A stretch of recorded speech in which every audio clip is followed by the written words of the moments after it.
Hi everyone, good morning.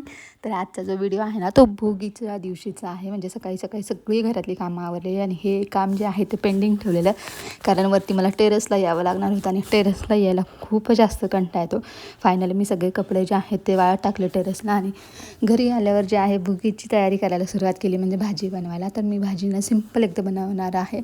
थोडंसं सुक्कं खोबरं, तीळ आणि खसखसचं वाटण टाकून जे आहे ही भाजी बनवतात.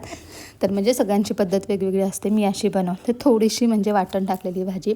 सगळ्या भाज्या मस्त चिरून ज्या आहेत त्या ठेवलेल्या होत्या आणि किती छान दिसत आहेत ना, कलरफुल मस्त, म्हणजे एकदम फ्रेश आणि कलरफुल दिसत आहेत.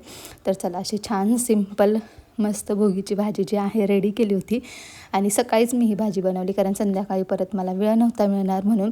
आणि फायनली आता बाजरीची भाकरी तीळ टाकून, मस्त तीळ घालून, भरपूर तीळ टाकते मी, कारण मला तीळ जास्त आवडतात. आणि हो, बाजरीची भाकरी बनवताना थोडंसं मीठ घालावं असं म्हणतात, म्हणून मी थोडंसं मीठसुद्धा त्याच्यात टाकलेलं.